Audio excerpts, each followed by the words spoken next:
iteka n'umunezero ntangere vyo gusubira kubana namwe banywanyi bacu mubana natwe makuru n'ibiganiro vya misi yose tubandanya gushikiriza kuri no mbonesha kuri yacu ari nayo yanyu Muhuza TV. Uyu ni umwanya tugiye kubageza ko amakuru biriko biravugwa bigezwe ko ngaha mu gihugu c'u Burundi, akaba ari amakuru tuzagwarukana ni ko yari ko aravugwa mu gisata ca politike ndetse n'igisata c'ubutungane. Murano makuru turaza kugarukana ni kwijambo ryashikirijwe n'umukuru w'igihugu nyene Cobero Evariste Ndayishimiye ubwo ku munsi w'ejo yari igumugwa mukuru w'intara ya Gitega, aho yaratanguje icesekeza ryo gutanga inyigisho zo gukunda igihugu nizijanye n'amatora. Aha kandi yaradomye urutoke n'ubundi kurwaruka rwo mu gihugu c'u Rwanda, ivyo tuza kugaruka ko ku buryo burambuye. Nako kandi murano makuru tuza kubabwira ko hari inkuru twaraye tubashikirije irabana n'umunyamozambike apfungiye mu ibohero rikuru rya Mpimba. Hari andi makuru tuhejeje ku muronka ko nayo turaza kuyabageza ko n'ibindi vyinshi bitandukanye. Wewe ntuje ku rufyonde subscribe canke sabone. Kuri uno wa gatanu ku mugwa mukuru wa politiki Gitega, ubwo hari hatangujwe icesekeza ryo gutanga inyigisho zo gukunda igihugu nizijanye n'amatora mu murwi w'igihugu wigenga ujejwe amatora, bamenyesha ko ico gikorwa kizoba mu Burundi bwose.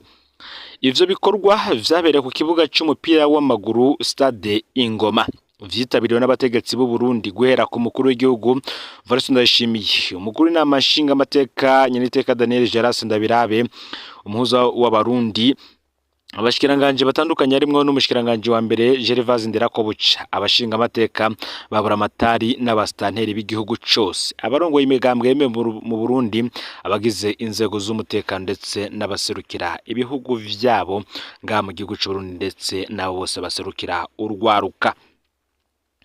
Dutangure kuvyatangazwe na Prosper Ntahorwamiye, arongoye umugwi w'igihugu ujejwe amatora Seni, yamenyesheje ko bari ku kivi kandi ko ibikorwa bigenda neza.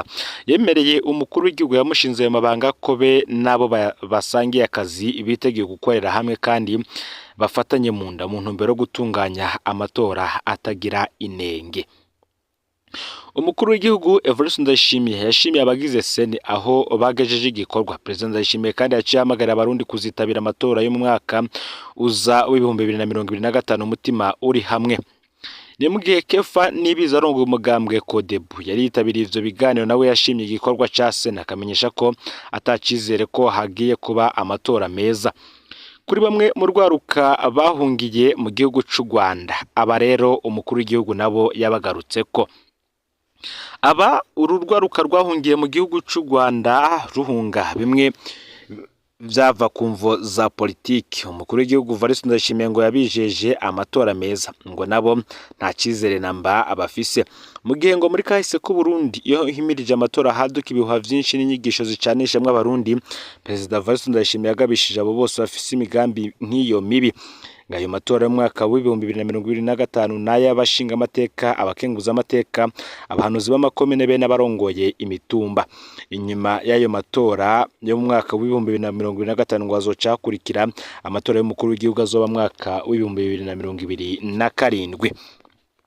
Kuri iki kirabana naho umukuru w'igihugu yavuze ko agabisha abafise imigambi mibi nk'iyi mu matora yimirije, bamwe bakabona ko nubundi ibi yabivuze ari amajambo gusa, akavuga ko nubundi ivyo vyatanguye kwibonekeza aho umugambwe CNDD-FDD uri ku butegetsi ubwawe ari wo watanguye igikorwa co kuburabuza iyindi migambwe itavuga rumwe n'ubutegetsi bwayo canke se n'ibikorwa igenda uyu mugambwe ukora. Aha karorero benshi batanga na karorero k'umugambwe Seneri wa Honorable Agathon Rwasa wazanywe mwozuguruzuguru n'abasendede-FDD ngo bicishije mu mushikiranganje intwaro hagati mu gihugu, iterambere rusange n'umutekano Martin Niteretse.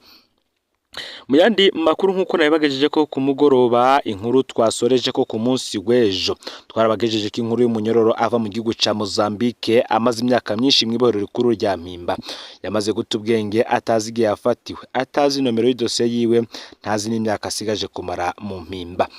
Twababwiye ubuzima bubabaje uyu munyamozambike arimwo, aho bimugora kuronka imfungurwa, bigoye ko aronka agahuzu, akarara aranyagirwa iyo imvura iguye. Twabwiye kandi ko afise ingorane yo kuvugana n'abandi banyororo kubera agerageza kuvuga icongereza nacyo nyene akaba atakizi neza. Muri Mozambique bo bakabivugira igiportuge. Ico yazize rero twamaze kukimenya. Yazize ivyangombwa yari yibagiriye mu modoka bimunanira kwisigura kubera ururimi. Twese twagumye twibaza ico uyu muntu apfungiwe. Umwe mu bahoze bapfungiwe mu mpimba yari atanze naho yavuga ko yatohoje ku vyashikiye uyu munyororo. Yagize ati uyu mugabo naje naramusanze mu mpimba, ico nashoboye kumufasha no kumusabira imfungurwa muri bamwe bafise ingorane z'amagara ajanye no gupfungura neza. Umuti rero yoba yarazize iki? Mu byo twashoboye kuvugana mu Congereza naho ataco azi neza, yambwiye ko yari umukonvoyeri kuzi rya modoka ziva muri Tanzania. Ageze ku kivuko ca Bujumbura yaragiye mu turestora hafi turi harya hafi y'ikivuko, acagira Imana mbi ahurirana n'umukwabo w'abapolisi baca bamufata kubera atabipapuro yari afise kuri we kuko vyari vyasigaye mu modoka. Nawe rero ngo niho yaciye abura uko yisigura kubera ururimi. Bamutwaye muri beseri. Abo bari bazananye bararondera barabura, baca barasubira inyuma. Apolisi babuze uko bamugira bamurungika muri parike nayo imurungika mu mpimba. Amakuru yiwe abarahereye aho. Ingico nashoboye kumufasha no kumusabira ivyo kurya kwa patiri. Naravuganye na chef wa service social ariko ntaco vyavuyemo. Nimfungwa nkawe ico ndonse ndamuhako ariko vyahereye aho. Ngo nashoboye gufasha maze gusohokana umwene gihugu ava muri Somalia we yarasohotse arataha. Abantu mushobora gufasha no kuri murabe uyu mugabo ararushe. Uti bagenzi jewe hari ikintu cama kinanira gutahura. Mu myaka 10 iheze ibohero rikuru rya Mpimba rimaze kurongorwa n'abantu bangahe. Aba bose barabonye amagurwa y'uyu munyemozambike barihorera. Baramenya akarenganya korerwa bakabona ko bisanzwe. Ubuzima bw'umuntu bukicwa nabi gushika ahagwara mu mutwe bakumva bisanzwe. Gushika naho asigarara hasi anyagirwa nabo batashe muhira iwabo bagasinzira. Mu nyuma bagafata Bibiliya bakitera hejuru ngo twashize Imana imbere.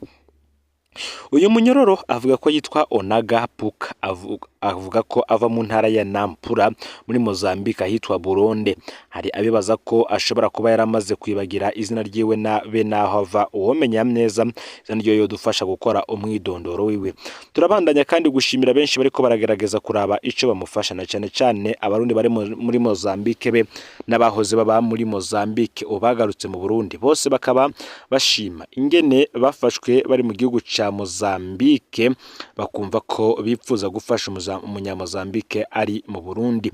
Nako kandi umushikiranganje w'ubutungane nk'umukenyezi nawe ngashobora kuba afise abana arera. Ngiki ni kibazo yakabaye nawe yitwararika cyane kukirabana n'uyu munyororo w'umunyamahanga apfungiwe mu ibohero, ndetse akaba n'ururimi rumugora cyane kuko nkuko twebabwiye akaba yivugira Icongereza naco atakizi neza kuko muri Mozambique bakoresha igiportige. Nako kandi Arsene Ntirubuza we araziriki. Arsene Ntirubuza ni umurundi w'imyaka 33 ava muri komine Mukike wo mu ntara ya Bujumbura rurari. Arsene arobatse n'umuvyeyi w'abana babiri bakiri bato. Kuva agarutse mu Burundi mu mwaka uheze, Arsene yakora ibikorwa vy'uburimyi agashora ibiraya i Bujumbura. Inyuma hafi y'imyaka 8 y'ubuhungiro mu Rwanda, Arsene yatashe mu Burundi. Arsene yatashe mu Burundi aruko abajejwe intwaro bamwumvishe ko yotaha kandi ko atangaruka bizomugirako. Arsene yarizeye arataha akora ibikorwa vy'iterambere, yizeye ko ico abajejwe intwaro basezeranye kiba ari ukuri. Yatasha bizi ko abahungutse bavuye mu Rwanda batama boroherwa mu Burundi, ariko ijambo ry'abakuru ryatumye yizera.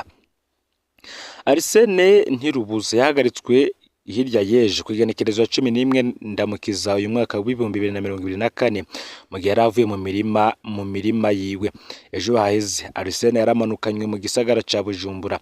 Amakuru dufise akemeza ko Arsene Ntirubuza yaraye mu gasho k'iperereza SNL ku cicaro gikuru c'iperereza i Bujumbura. Mu muryango wiwe ntibazi icatumye wabo afatwa, bogo bakabipfuza ko nimba Arsene afise ico yagirizwa ashikanwe imbere y'ubutungane akisigura. Nimba ivyagirizwa bidafashe kandi baripfuza ko wabo arekurwa. Benshi bakibaza ico bimaze guhamagara impunzi ngo zitahe zogera mu gihugu. Bamwe bakabaho mu bwoba, abandi bagapfungwa iyo bagize Imana ntibanyuruzwe nka Christophe Niyonzima ku masanganira ya Muyinga na Ngozi muri Myandagaro umwaka w'ibihumbi 2021 canke ngo bagandagurwe nkuko vyagendekeye Ferdinand Nyandwi batazira kambaye ingwe mu Kirundo muri Munyonyo umwaka w'ibihumbi 2022. Ni leta ngo yitwa leta mvyeyi ikwiye kwerekana ibi bavuga ngo ni leta mvyeyi mu ngiro apana kubivuga amajambo gusa. Ngayo rero ayo Ferdinand Murantunge ayo Arsene Ntirubuza agowe, uyu akaba yarahunze n'ubundi mu mwaka w'ibihumbi 2015 gusa ashitse mu gihugu ntiyorohewe kuko nyuma y'iminsi 2 ahejeje gufatwa n'urwego rw'iperereza. Abashobora kugira ijwi rishika kureba mutabarize barabe ko yogarurwa mu muryango yagakomeza guterera mu bikorwa vy'iterambere. Niyo makuru rero yaragezwe ko muri kano kanya ufyonde subscribe canke s'abone niba utari wafyonda ko kugira ngo toje ucikanwa nadushikiriza. Numuhoza TV Imana ibahezagire.